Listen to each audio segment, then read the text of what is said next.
Venga. Bueno, buenas tardes a todos. A mí me toca la labor de presentar a alguien que es profeta en su tierra. Entonces, supongo que prácticamente cualquier tipo de presentación es innecesaria. Pero bueno, os voy a contar un par de cosas sobre Diana López. Diana nació en Pontevedra en el 86, en los locos años 80, y es periodista y es guionista. Ha trabajado en prensa, en radio, en gabinetes de comunicación, pero hoy es conocida por ser una opinadora prácticamente de referencia y que además cambió un poco el columnismo en Pontevedra, hizo casi un antes y un después con sus columnas y sus colaboraciones. Me gusta definir sus artículos que publica en el Nacional.cat y en el Diario de Pontevedra como pequeños puñetazos que nos da a todas las mujeres y a todos los hombres, porque desde ahí reivindica la necesidad de una sociedad feminista. También de esa reivindicación de necesitar una sociedad así como herramienta útil para crear de verdad un cambio y buscar la igualdad, de ahí nació una obra teatral que después se convirtió en un libro que hoy está vendiendo su 5ª edición, que es No es país para coños, y que seguramente fue un punto de inflexión en la carrera de Diana. Además, tiene entre manos el corto Feminazi y también ha producido y dirigido otros cortos y colaborado en el guión de Superpunky o la webserie Clases de lo Social. Ella empezó con, la casualidad quiso que hoy sea sábado y que hoy en el Diario de Pontevedra se pueda leer un artículo suyo que lleva el mismo nombre del blog que la hizo famosa, que fue Suspenso en Religión.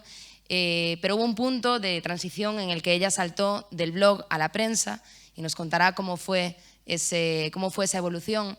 Pero además de todo esto, que seguramente mucha gente que conoce la figura de Diana ya lo sabía, también hay algo que no suele contar en su currículum, y es que ella fue presentadora de un magazine de televisión, en una televisión local. Fue apenas 6 meses y es una experiencia de la que no le suele gustar mucho hablar, y quizá hoy y aquí sea el mejor foro para explicarnos por qué. Así que con todos ustedes, Diana López.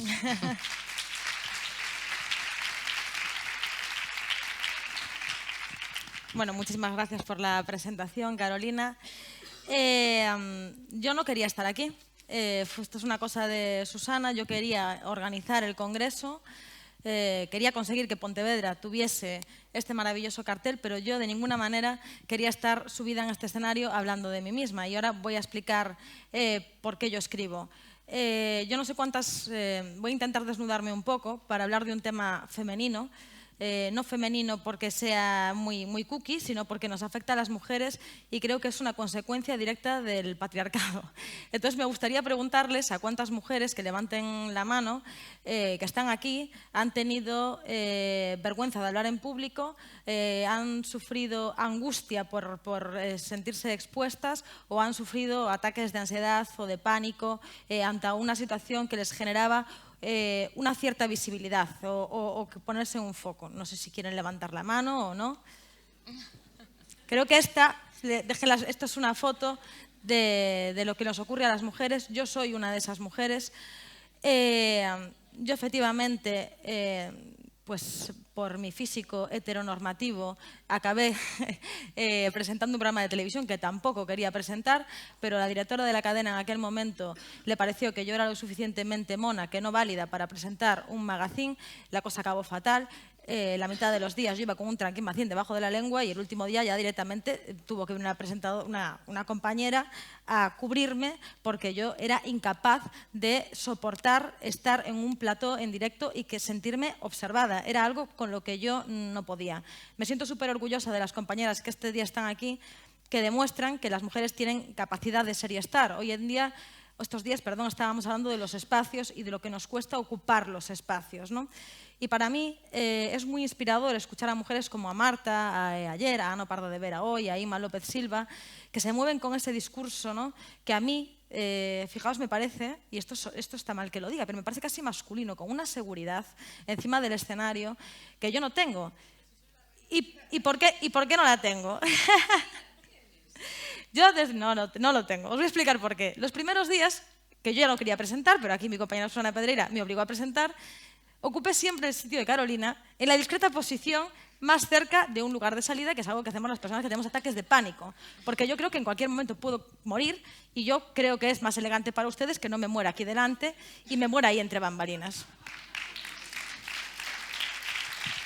Tiendo mucho a esto, ¿no? A coger, taparme el pelo. Yo ya, mi cuerpo físico ocupa poco y yo ya intento cada vez meterme dentro más de mí mismo. Pero esto tiene mucha relación, aunque parezca que no, con el hecho de que yo escriba opinión.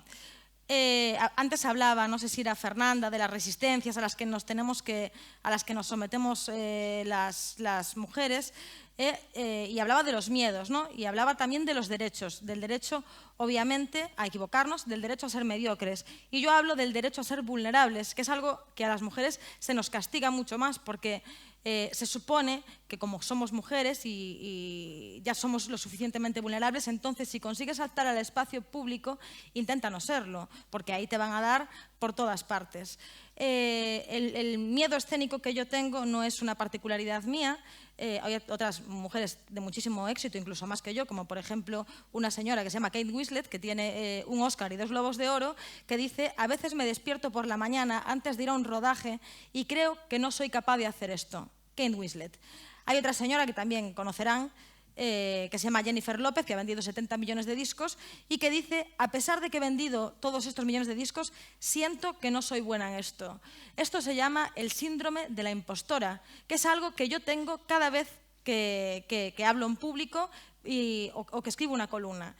Y vuelvo un poco atrás. ¿Por qué escribo una columna? Acabo efectivamente presentando un programa de televisión, yo había pasado por redacciones.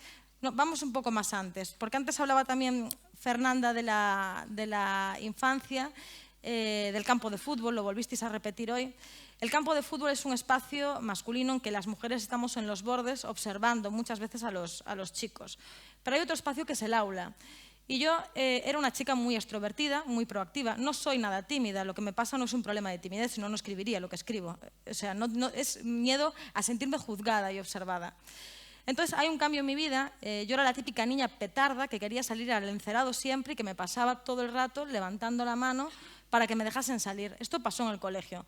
Hay un estudio que yo publiqué en mi libro, No es país para coños, en el que hablaba de que las niñas, no recuerdo exactamente la edad, pero alrededor de los 7, 8 años, empiezan a ser conscientes que son objetos de las burlas de sus compañeros y empiezan a cederles espacio, a salir cada vez menos a los encerados, a levantar cada vez menos las manos y a intentar pasar desapercibidas.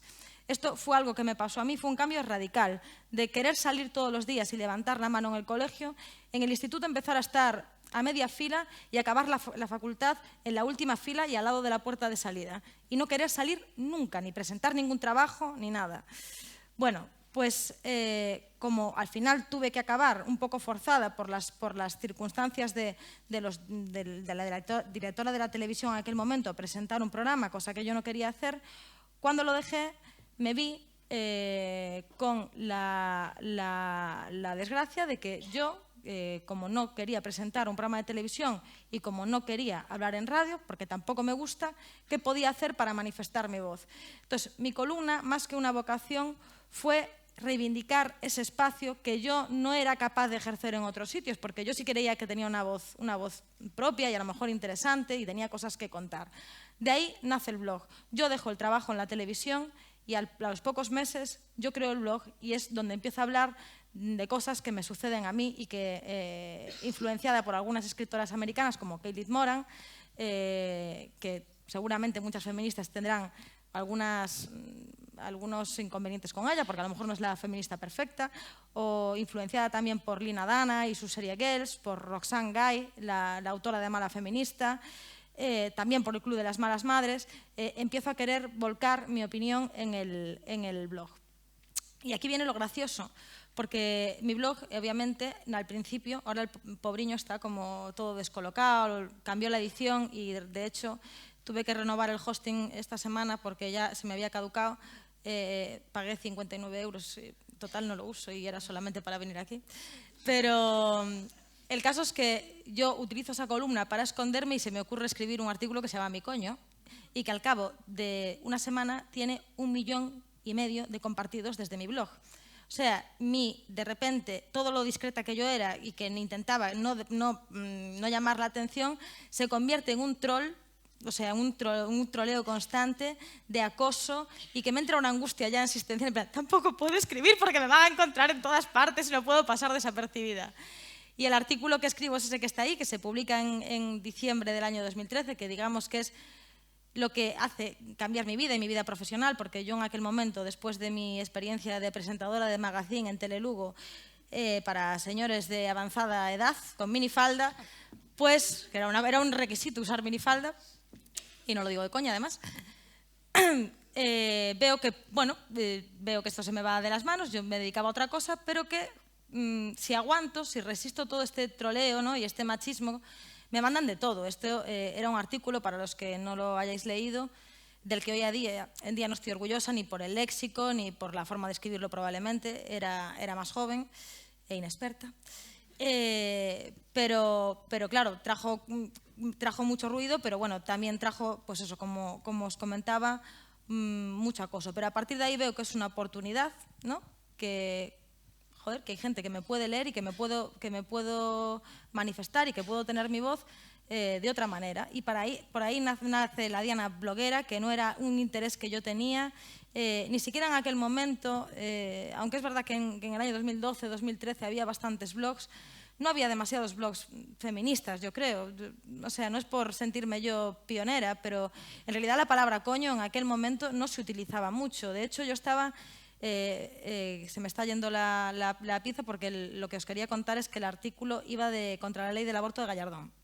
Entonces no se utilizaba mucho esa palabra. Yo, que soy activista, participé en marchas y en manifestaciones a favor del aborto y en contra del anteproyecto de ley de Gallardón, y lo que no se utilizaba desde luego en aquel entonces era mi coño. Se hablaba muchas veces, había como una consigna, yo creo que un poco ochentera, era algo así como mi bombo es mío o algo así, y a mí aquello no me representaba porque tener bombo implicaba ya estar embarazada y no le veía ningún sentido a tener que reivindicar el bombo cuando estás reivindicando el derecho al aborto. Entonces ahí empiezo a crear mi lenguaje, lo que se dice esto de la voz, y empiezo a escribir artículos teniendo cada vez más repercusión, ¿no?, intentando que una cosa complicada, que creo que tampoco se está haciendo mucho ahora, que no se consigue mucho, que es unir el feminismo y el humor. Yo creo que ahí era lo que yo intentaba aportar, ya os digo, muy influida por esta escuela americana de veinteañeras. Lina Dana le llamaba tetas y cerebro. Podemos ser tías, podemos reivindicarnos como tías, hablar de sexualidad, hablar de pareja. Yo hablaba mucho de eso en aquel momento, pero aparte de tener cerebro, quiero decir, no hace falta ser Simone de Beauvoir, que está muy bien que exista porque para mí es uno de mis referentes, pero si tú quieres conectar con gente joven, que yo era lo que pretendía en aquel momento y lo que sigo pretendiendo, pues tenías que utilizar este lenguaje. Bueno, a partir de ahí, y yo aquí quiero ser inspiradora para las personas jóvenes, porque es verdad que hay mucha gente que tiene blogs. A mí me llegaron muchas oportunidades laborales a través del blog, me cambió la vida por completo este artículo. Empezaron a llamarme para hacer pequeños cortos, pequeñas cosas. Yo había estudiado ya guión audiovisual y había estudiado periodismo, pero no me dedicaba ya a ello. Y sigo con el blog, acabo consiguiendo trabajar en cine, que es la cosa que más me apasiona a día de hoy. Y luego el salto fue, como se titula la ponencia, a ver si doy movido esto, pues del blog a la prensa, ¿no? Los primeros en llamarme, creo que no funciona esto, bueno, es un periódico catalán que se llama El Nacional.cat, hace 2 años y algo, el periódico de José Antic. Ana Pardo de Vera creo que era el director de La Vanguardia, ¿verdad? Era el director de La Vanguardia. Bueno, es uno de los más leídos en Cataluña. Bueno, pues a raíz del blog la cosa se empieza a disparar y me llaman de un periódico catalán para escribir. En aquel momento yo ya estaba a punto de publicar mi libro, porque lo que me trajo también mi coño fue No es país para coños, porque es una tía muy original, y huelo al marketing a distancia. Dije, o sea, la palabra coño es... O sea, esto se va a ir conmigo, que por cierto, Elvira Lindo me dedicó una columna sobre lo vulgar que era hablar de coño. Claro, Elvira Lindo se da cuenta que a mí me leen tías de 20 años y ella gente más mayor, y es tan digno que me lean a mí chicas jóvenes y que yo intente que el feminismo cale en esa generación como que ella intente que lo suyo cale en su generación, ¿no? Que es un feminismo un poco extraño, un poco de café. Bueno, me llaman de este periódico, todavía no había yo publicado el libro, ya estaba con la obra de teatro, que también se llamaba No es país para coños, que era como súper cañera. La obra de teatro habla de 3 mujeres en la sala de espera del ginecólogo, ¿no? Y cada una tiene un problema, es una parodia absoluta, ¿no? A una le pica el coño porque tiene cándidas, que es una cosa que tenemos mucho las mujeres. Otra se quiere quedar embarazada a toda costa antes de cumplir los 30, y la otra está embarazada ya y odia su embarazo y ya está hasta las narices, ¿no? Pues hago esa obra de teatro, empiezo a publicar aquí y escribo libro No es país para coños. Bien. Mi público era muy juvenil y yo tenía esa voz porque era en la que yo me movía bien. A mí la prensa me ha traído un pequeño problema, que es que yo ya no escribo como antes. Creo que he mejorado en muchas cosas y que hay cosas que yo ya no escribiría porque me parecen ridículas y me da pudor leerlo, y a veces me da ganas de borrar el blog de la sarta de gilipolleces que podía llegar a escribir pensando que era guay, y es que es mierda pura. O sea, ayer decía Rosa Montero que a ella la Escuela Oficial de Periodismo no le había enseñado mucho, y a mí la Facultad de Periodismo de Santiago me enseñó mucho, pero desde luego a escribir bien una columna de opinión, pues no. O sea, no. Bueno, entonces, también decía Fernanda antes que muy poquita gente sobrevive a la hemeroteca, entonces Sí, no, a mí me darían en todas partes. Entonces, bueno, aunque ahí veis mal follados y a veces intento yo ir con mi rollo, esto no sienta tan bien en el blog como en la prensa. Yo me encontré con un problema. La gente que acudía a mi blog acudía para leerme a mí. Entonces, el blog seguía siendo un espacio de confort, porque la gente que no quería leer el blog de Diana López Varela no lo leía. Bueno, cuando pasó lo de mi coño y lo del aborto, me llegaron fotos de fetos descuartizados y cosas muy bonitas que, de nuevo, incidían en mi lesbianismo, que a lo mejor lo soy y no me he dado cuenta de tantas veces que me lo han llamado. Pero publicar en un periódico nacional o con vocación nacional, aunque sea un periódico catalán, el nacional .cat se lee en toda España y en Cataluña se lee mucho. Pues estos artículos, ahora intento escribir mucho de ecologismo, ¿no? El de la huelga de Bershka habla de eso, pero mal follados, manual para no violar, ser feminista es una mierda. Pues me ha vuelto a hacer retroceder en las ganas que yo tenía de escribir. Porque sí que es verdad, ayer Ana Isabel Triviño puso las cosas que yo recibo, y empezamos de nuevo con el paternalismo y con el machismo, ¿no? Todo el mundo muchos de los lectores me intentan explicar que yo no tengo la suficiente inteligencia para escribir en un medio de comunicación, que yo estoy bien como bloguera.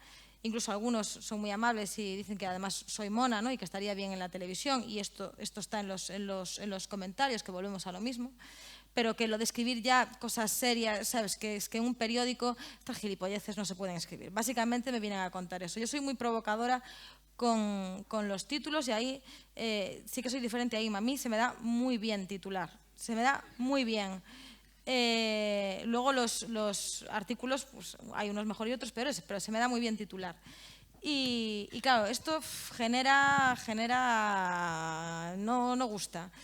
Pero bueno, ahí sigo. Es verdad que yo, como explicaba Ana Pardo de Vera, como la mayor parte de las personas que escribimos, no sé si la mayor parte, pero una buena parte de las personas que escribimos artículos de opinión, que escribimos columnas, lo hacemos con otro trabajo. Yo tengo la seguridad de trabajar en la televisión y de tener un sueldo a fin de mes, entonces es verdad que cuando te sientes tan cuestionada constantemente se te van quitando las ganas, porque yo no vivo de esto. Entonces pasé de publicar semanalmente a quincenalmente y ahora me están llamando, empiezo a publicar más, pero ya te lo planteas, ¿no? Porque cuando realmente no es tu fuente de ingresos principal, dices, ¿qué necesidad tengo de escribir?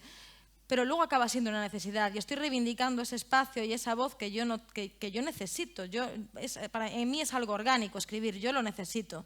Entonces, flaco favor me haría a mí misma si hoy no me sentase aquí, si hoy no tuviese el valor de sentarme aquí y hablar, y si dejase de escribir, ¿no? Y probablemente a todas las demás también. Después del periódico nacional, aquí tengo que tirarle de las orejas a mi ciudad, me llaman del periódico de mi ciudad. No se les ocurrió llamarme antes, pero me llamaron después y me llamaron. y empecé a escribir en el diario de Pontevedra. Por cierto, muy recomendable mi último artículo, ¿no? En el que involucro con esto, porque La Voz de Galicia y otros periódicos llevan semanas alertándonos sobre el fin del mundo tal y como lo conocemos por la falta de maternidad y de natalidad y la poca lo alta que está accediendo, la edad alta a la que las mujeres están accediendo a la maternidad. Entonces, aparte, es una cosa que me molesta mucho en el caso de la maternidad, cuando se habla de la baja natalidad en Galicia o en cualquier otro sitio, se habla siempre de la responsabilidad de las mujeres en la baja natalidad, que debemos de ser seres que tenemos hijos con unicornios. O sea, los señores los pueden tener a los 57, que ese no es un problema, que por cierto también son infértiles, y hay mujeres machacadas por la industria de la fertilidad, porque es una industria ya, mientras sus señores se niegan a hacerse un simple semiograma, y cuando esa señora por fin se divorcia y a los 2 días se enrolla con otro, se queda preñada y resulta que el problema no lo tenía ella. Y esto es un problema de un machismo y de una violencia tremenda. Y yo en este artículo hablaba precisamente de eso, ¿no? De que la maternidad no es cosa de las mujeres, sino que es cosa de la sociedad, y que si quieren que tengamos hijos nos tienen que implicar a todos. Escribir en el diario de Pontevedra me trajo otro problema añadido, con respecto a mi complejo, a no ser no reconocida, que sí reconocida por mi firma, pero a no estar muy expuesta. Que, claro, el diario de Pontevedra es el periódico de mi ciudad, y a mí aquí me conoce todo el mundo. La cercanía a tus allegados, claro. Entonces, si ya del blog a la prensa ya te rebajas un poco porque ya sales de una zona de confort, que es tu blog, cuando ya escribes un prensa local y resulta que te encuentras a toda la gente por la calle o a las 5 de la mañana con 4 copas encima, ¿sabes?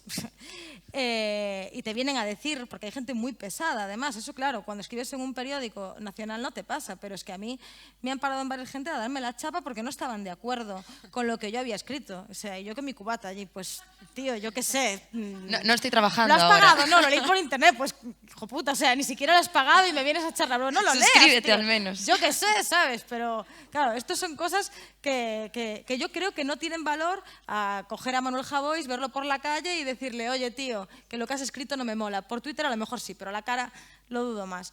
Y esto es un poco lo que os venía a contar, ¿no? Yo reivindico las columnas de opinión, reivindico el humor en las columnas de opinión, sobre todo cuando se habla de feminismo, porque mi interés es llegar a un público joven. Creo que se ha hablado aquí de muchos tipos de discriminaciones, ¿no? Sobre todo el machismo, pero y también del tema de la edad en cuanto a los columnistas. Pero a veces nos olvidamos un poco de la audiencia, incluso los columnistas jóvenes escribimos para gente mayor. Y se está escribiendo poco para chavalas y chavales de 15 años y de 20 años que debemos de implicarlos más en la lucha feminista o empoderar más a las mujeres. Yo estoy orgullosa de que a mí me lee mucha gente joven, que a lo mejor a otros columnistas les parecería una afrenta que me lean chicas de 15 y de 20 años, pero es la gente que compra mi libro y es la gente que muchas veces me lee.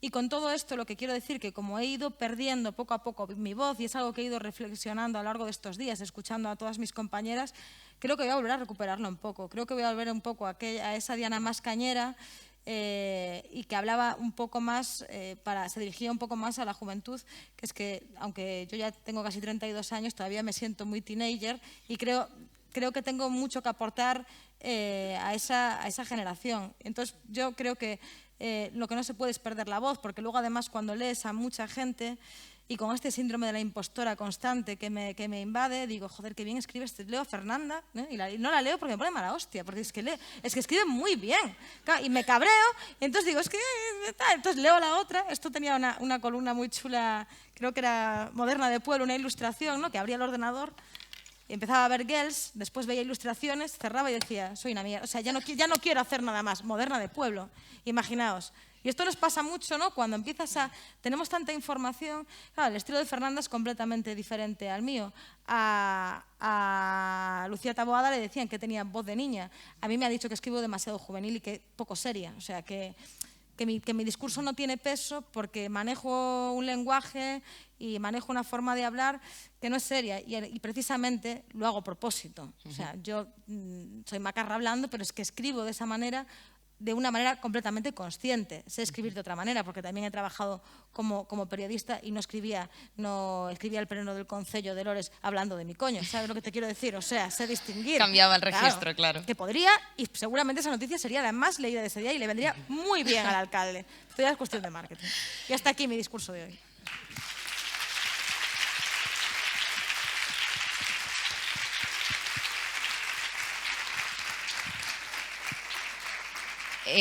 Hablando de este último punto con el que acabas de cerrar tu conferencia, Diana, siendo yo una persona joven, entonces muy cercana al perfil de lector que puede ser de tus columnas y de tu blog, creo que es muy necesaria la reflexión que acabas de hacer de acercarnos a un periódico, a un público joven. En el sentido de que es verdad que, así como otras secciones de los periódicos, otro tipo de informaciones sí que están cerca de ellos, las columnas no. Me da la impresión de que es verdad que el mundo del columnismo todavía se dirige, como tú bien decías, a un sector de la sociedad de una edad bastante más avanzada. Y eso provoca que el prisma desde el que se ve la realidad a través de una columna, que siempre es mucho más completo, no es completo, bueno, va a la par que la información, pero siempre te da otro tipo de herramientas, ¿no? para fomentar tu espíritu crítico, que hay una generación que se está quedando sin eso. Entonces son muy necesarias voces como la tuya y como la de otras columnistas que se acercan a ese público lector joven que, si no estuvierais vosotras, quizás no tendrían a ningún columnista que leer.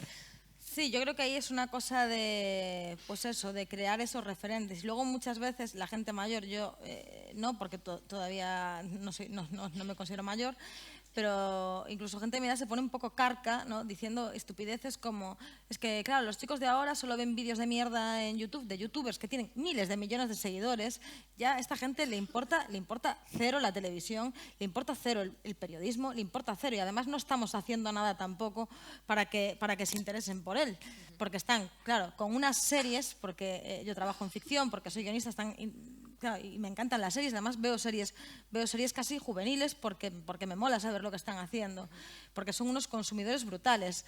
Y los están dejando atrás, claro, o sea, y esto es complicado incluso para el propio feminismo, no intentar tener ese discurso político del que hablamos, pensar que todas las mujeres que nos van a leer tienen más de 30 años, también es un error, sobre todo si publicas en web, porque está claro que una persona de 30 años no lee en papel y cada vez leen menos personas. Hay medios alternativos, como seguramente Pícara y otros medios más jóvenes, pero claro, estás relegando esa función ya a un medio específico, alternativo, y quitándote la posibilidad de dar tu tribuna también a personas que se dirigen a ese público. Porque a mí me sorprende que haya gente de 20 años que lea mis columnas, ¿sabes? Digo, tú, ¿sabes? Vas al bar y coges el periódico y lo lees, porque Diario de Pontevedra tarda una semana en subir mis columnas a la web, pero mucha gente las lee en papel. Y me parece... Has conseguido que gente de 20 años abra el periódico, que no es tan fácil, claro, a día de hoy. Que haya alguien que busque el periódico en papel y que se interese en leer, pues eso, una columna, cuando es que, vamos, no es su hábito de consumo en absoluto, ni el periódico está pensado para ese público. Otra cosa que quería rescatar, y ya abrimos paso al turno de preguntas, incluso si alguien también quiere contar su propia experiencia con respecto a lo que comentabas cuando estuviste de presentadora de televisión. Qué horror. Que nadie me llame para presentar. Mira, como está aquí Fernanda y trabaja en voz audiovisual, si es en grabado, sí. O sea, yo el grabado lo llevo bien, grabado y editado, pero en directo, en plató, no. O sea, eso mejor no. Sí, pero es que además tú hablabas un poco de esa esclavitud física de las mujeres, ¿no? De que si eres, dentro del canon de lo que se considera guapa en esta sociedad, jovencita, y estudias periodismo, entonces lo que te vas a encontrar es que te digan, entonces vas para la tele, ¿no? Que eso yo creo que nos ha pasado, me ha pasado a mí, le ha pasado a un mogollón de compañeras de la facultad, y que ya estábamos como dirigidas, tanto por familiares, amigos, como incluso por profesores. Entonces, bueno, también supongo que es un debate interesante y que le habrá pasado a muchas otras profesionales del sector.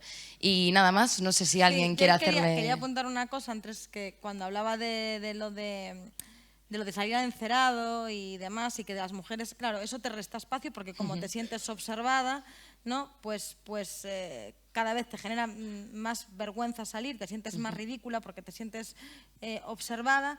Y esto no se acaba en el colegio. O sea, yo trabajaba en una redacción de un periódico en que pasar por delante de la impresora, imprimir un papel para llevar a corrección y pasar por delante de la impresora suponía que toda la manada, y así los llamo, aunque eran compañeros de deportes, te hiciese cuando pasabas a su lado. Con lo cual, yo y mi compañera becaria nos turnábamos a ver quién pasaba a coger el papel en la impresora. A día de hoy, yo que soy guionista y que trabajo, y me encanta mi trabajo y me encanta escribir, pero esa cuestión de sentirte observada me ha acabado generando realmente tantos problemas mentales, aparte de los que ya tengo, evidentemente, que a mí hasta salir a apuntar guiones en una pizarra me cuesta. Y esto de verdad que es una cuestión que nos ha fastidiado mucho a las mujeres durante muchos años. Si aquí, en este foro, en lugar de haber señoras hablando todos los días, yo tuviese que compartir este espacio con columnistas hombres, me sentiría mucho más intimidada. Me sentiría mucho más intimidada, porque sé que no solo iban a estar escuchando mi discurso, estoy segura, y aun siendo colegas míos, porque lo sé, joder, y me lo cuentan a la cara, tía, ¿sabes? Que no es ningún secreto, ¿no? Claro, claro. Pues abrimos el turno de preguntas. Bueno, muchísimas gracias, Diana, doblemente por la organización de este congreso increíble. A Susana ya se lo he dicho, por supuesto, también, pero también por el esfuerzo que hacen personas como tú, a las que a lo mejor no, como decíais, como Kate Winslet y las demás, creo que son excelentes comparaciones, ¿por qué no? Las que estamos aquí, compararnos con ellas. Ponerse delante del escenario, creo que esa niña de 9 años que salía a la pizarra estaría muy orgullosa de volverse a ver saliendo a la pizarra, que es exactamente lo que estás haciendo. Sin embargo, me ha sorprendido mucho una cosa que has dicho, porque para mí el adjetivo masculino nunca ha sido algo a percibir como negativo, que me digan que soy una persona con rasgos masculinos, como tampoco creo que debe ser considerado negativo los rasgos femeninos. Pero me pregunto si no es injusto considerar la seguridad en una misma o la capacidad de ponerse delante de 1000 personas sin que te tiemblen las piernas como un rasgo masculino. ¿No será simplemente que hemos tenido menos referentes y asociamos eso a los hombres porque eran los que tenían el espacio, pero que igual que hay personas a las que les resulta más fácil subirse al escenario que son hombres, hay personas a las que tampoco les supone un problema que son mujeres? Bueno, yo aquí no tengo el estudio al que me refería, pero en mi libro sí está publicado y está la referencia para buscar el estudio, que decía que sí, que a partir de los 9 años las niñas se negaban a salir cada vez más y les resultaba mucho más difícil ponerse delante de sus compañeros para exponer una idea. Antes hablaba con la presidenta de la Diputación, que es maestra, que fue maestra también. Ellos hicieron está bien que ella coja esa palabra, porque ellos hicieron ese mismo estudio en colegios aquí. Y es verdad, no es que sea un rasgo masculino, es que ellos han tenido la posibilidad de hacerlo, entonces las mujeres lo hemos asumido como masculino. Y eso ha generado en nosotras un complejo. Claro, pero totalmente de acuerdo. O sea, entiendo el efecto y cómo eso va pues desincentivando vocaciones de liderazgo en muchas mujeres que prefieren no pasar por ese trance, por esa impresora, por ese encerado, si las van a estar mirando. O por esa pantalla de televisión, a lo mejor siendo grandes comunicadoras. Pero eso no tiene nada que ver con las cualidades que tenemos las mujeres. Entiendo que tiene que ver con ese machismo que está haciendo mella. Sí. No sé, quiero reivindicar la desmasculinización del liderazgo de la seguridad y de también la capacidad, por supuesto, de hablar, porque basta con escucharte para ver que no, incluso con ese sentimiento que describías tan difícil y que hay que superar, no te veo más masculina porque me impresionen lo bien que hablas, en absoluto. Ya, yo lo a que me refiero es que además sabemos, y los estudios científicos lo dicen, que los comportamientos que se suceden durante muchos siglos, cuando ellos están en la cosa pública constantemente, sí que tienen un efecto, no es que no sea revertible, pero sí que tiene un efecto sobre el comportamiento de las mujeres en general, de ceder las palabras y de costarles más. Si esto fuese un congreso mixto y aquí hubiese hombres y entre el público hubiese muchos más hombres, escuchando también a hombres, seguro que cogerían a lo mejor más gente del público la palabra hombres. Y eso yo es algo que observo. Sí, que observo. Interrumpirían más también. E interrumpirían también. Y entonces a la mujer le dirían estoy de acuerdo contigo, pero... Sí, creo que... Inma. ¿Me dejas a mí un momentito? Sí, deixa. Prometía non volver a intervir, pero é que me provocas. Tengo Te que provoco. Mira, no, pero para ben. Cando ti publicaches no blog ese artigo que te catapultou, eu non te coñecía, non sabía quen eres. Eu en aquel momento tiña un fillo adolescente, un varón, e por eso, además, quero decircho para animarte a que sigas por esa senda. Me pareceu moi importante que meu fillo lera ese artigo que ti publicabas, que non se sabía quen era Diana López, porque eu creía que necesitaba ver que o que estaba pasando no telediario, o que se estaba debatindo ao redor do aborto e todas as problemáticas que se estaban en ese momento debatindo ao redor da muller, en ese documento que ti agora pois dices que ten moitos erros, que te gustaría reescribir de outra maneira, e que tan claro o que se quería decir en aquel momento estaba tan ben reflexado e dirixido dunha forma tan contundente a todos eses mozos que entendían pouco do que lle viña dos medios de comunicación e que para min foi unha ferramenta básica para poder explicarlle a xente moza que estaba ao meu redor, o meu fillo en aquel momento, a miña filla ainda era moi pequena,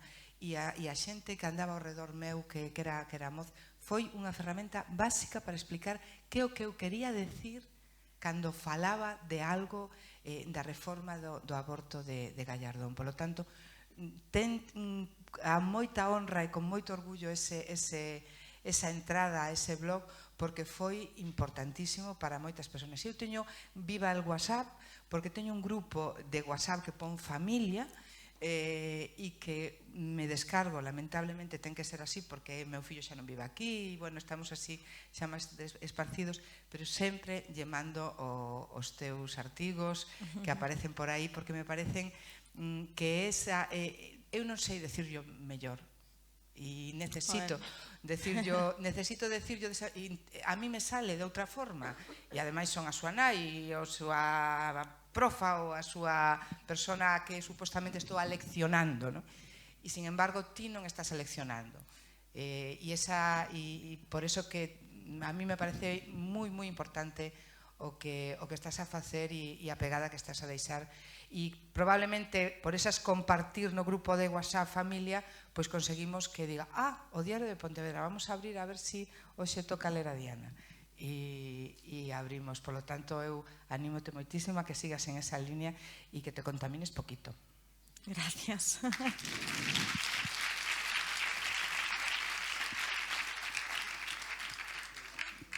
Bueno, eu quería che preguntar, Diana, porque por unha cousa que pode ser un pouco peliaguda, pero basicamente porque eu teño unha experiencia peliaguda nese sentido. Cando eu publiquei Materno Sofía, a min, me crujiron, me correron a tortas un sector do feminismo, digamos que reivindica unha visión da muller naturalista, ecoloxista, como moi correcta, que na miña opinión está moito detrás, digamos, esa fórmula que me parece ultraconservadora, de feito, de moitos dos nosos traumas e de moitos dos nosos sentidos da culpa, non? No meu caso era coa maternidade, pero no teu caso, pois probablemente máis vinculado coa vivencia da sexualidade, etc. Entón, quería che preguntar se tes algún tipo de experiencia nesa línea, que me imagino que sí, e como a vives ti? Algún tipo de experiencia na liña de algún problema co propio feminismo, te refires? Sí. Bueno, isto como feminista, obviamente, unha cousa da que prefiro non falar, porque botar pedra sobre o propio tellado non é ningún caso positivo. Obviamente o feminismo é un movimento plural, diverso, pero, bueno, para mí hai, como diría Rajoy, líneas rojas, e eu creo que o feminismo ten que ser o que é, non lo que cada unha considere en algún momento da súa vida que lle ven ben para eso que toca en concreto, non? Eu son feminista radical e me defino así políticamente, non?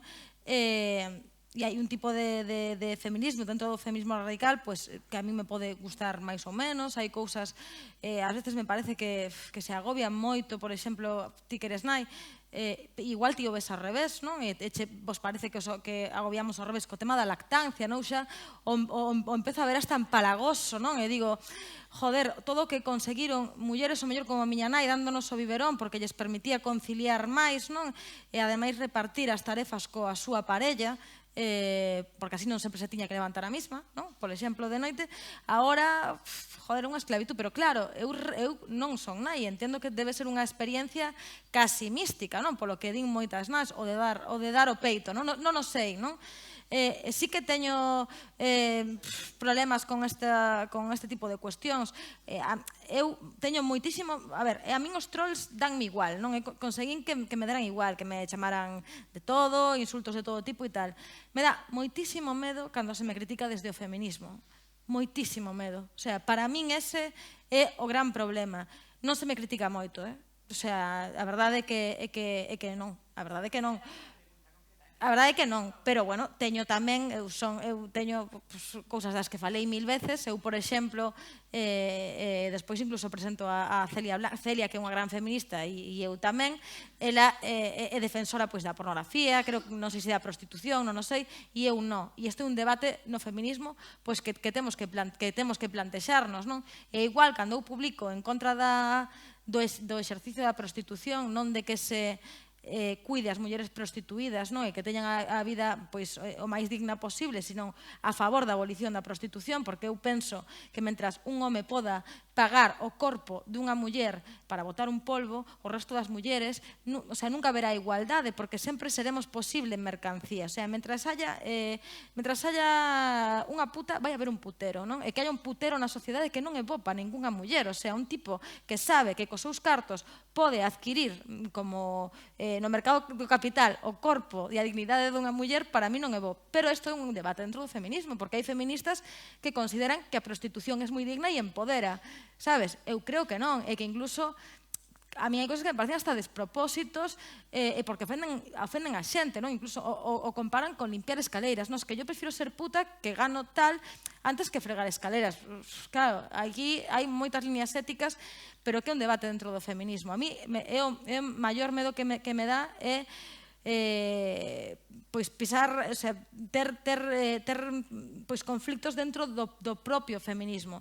O de fora dame igual, e sí que os teño poucos, porque tamén creo que o que conseguiu o feminismo, con isto que falamos todo da sororidade e demais, hai xente que incluso dentro do feminismo é irrespetuosa e dá igual, non? Aínda que non fora feminista iba a ser respetuosa igual, pero sí que se me respeta bastante, vamos. Aínda non, como non son nai, aínda que teño sobriños e vivín a lactancia e a non lactancia por parte das miñas dúas cuñadas, pero non tiven aínda o valor de escribir sobre a lactancia. Así que xa che digo, non o teño. O sea, creo que é mellor escribir sobre, que é máis seguro escribir sobre pornografía, prostitución, que sobre a lactancia. Creo que ahora mismo é o tema que máis pasións pode mover, non? É increíble, non? Quizás porque se falou pouco noutro momento del, non o sei.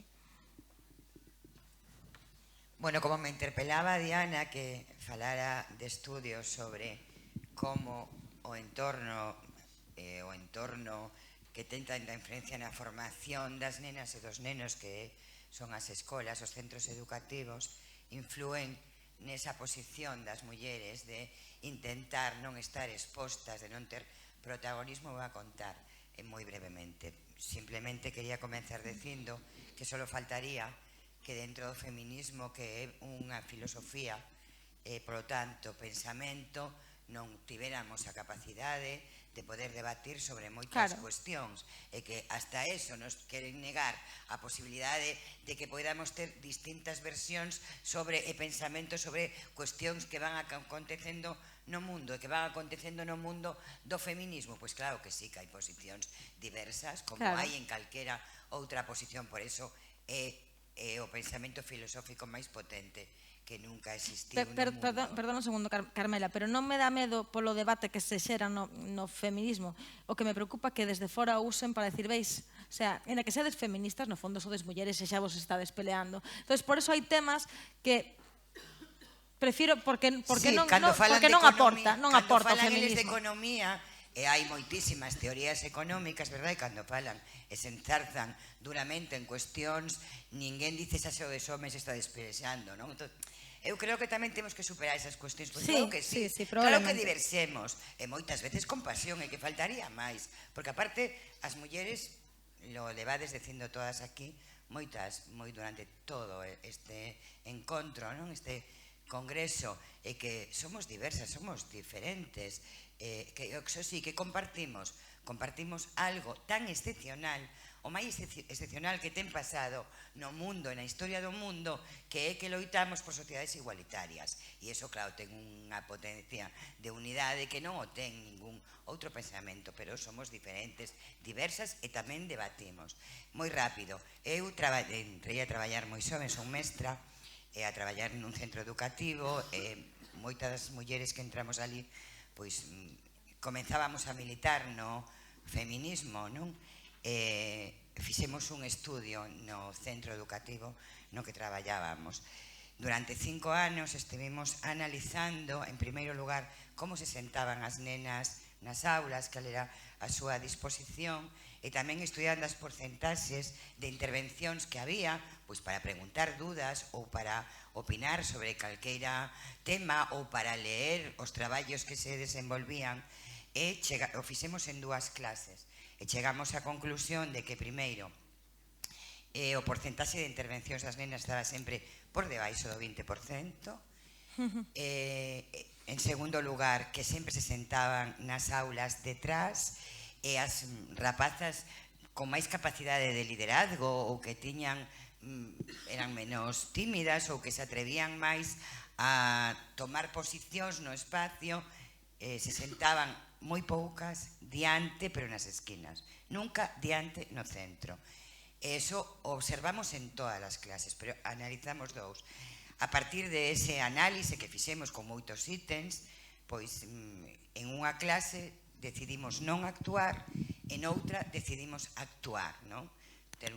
Comenzar a traballar e mover as rapaces para que se sentaran no centro, diante, para que interviran, movelas a intervir, a que foran protagonistas, e logo fixemos ese traballo durante 4 anos, e no 5º ano deixamos de actuar na clase na que tiñamos actuado para ver canto tiña calado a actuación a prol do protagonismo das mulleres nas aulas. E os resultados foron que na clase no que actuamos seguían estando por debaixo do 20%, pero na que actuamos non superou o 35%. Nese ano no que non actuamos, voltáronse de novo as mesmas posicións. E nas cuestións de sentarse exactamente o mesmo, non? Pois había algún máis achegamento ao centro, pero seguían sin ocuparse o centro. Cal era a conclusión? Pois é evidente, non? Que nós, como mestras e mestres, pois tomáramos a decisión de actuar, de traballar para cambiar esa realidade, pero que o entorno do resto das alumnas e dos alumnos tiña moita máis relevancia que os 4 anos de traballo para conquerir que cambiaran as posicións. Por lo tanto, é certo, conclusión, o entorno marca moito a capacidade que temos as mulleres dende nenas para ter protagonismo. O entorno traballa para que non o fagamos, non? É así.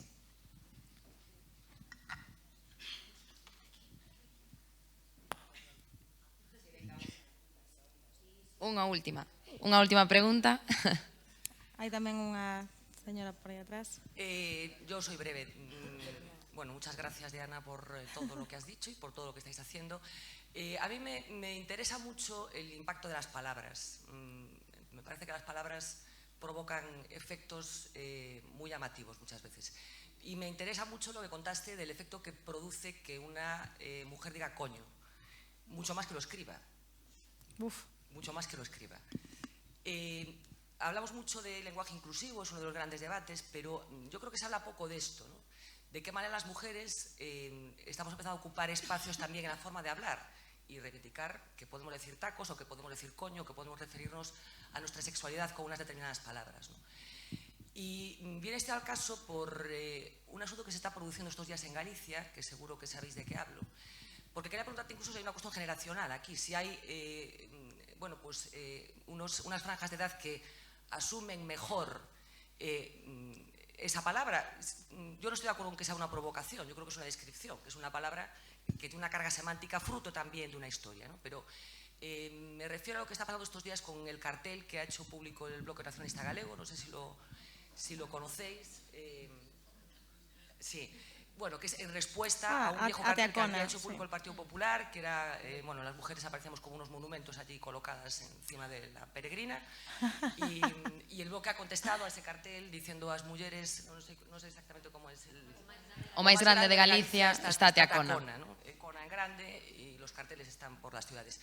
Te lo comento porque sé que se ha producido un desencuentro dentro del propio Bloque Nacionalista Galego con una persona que yo quiero profundamente, quiero que esto vaya por delante, que es Pilar García Negro, una persona de otra generación que ha escrito un artículo criticando el uso de esta palabra, ¿no? La utilización de la palabra cona en este proceso de reivindicación, coincidiendo con el día 8. Bueno, me estoy enrollando, pero como venía al caso y como me parece muy interesante el efecto que producen las palabras, si tú crees que también es una batalla que se está librando y en la que tú estás involucrada, el conquistar también un espacio que tiene que ver con la dialéctica y con las palabras que se utilizan en relación con las mujeres. A mí, por ejemplo, me llama mucho la atención también el efecto que produce que siempre que se publican cosas en relación con la menstruación, por ejemplo, las palabras que se utilizan para mencionar la menstruación.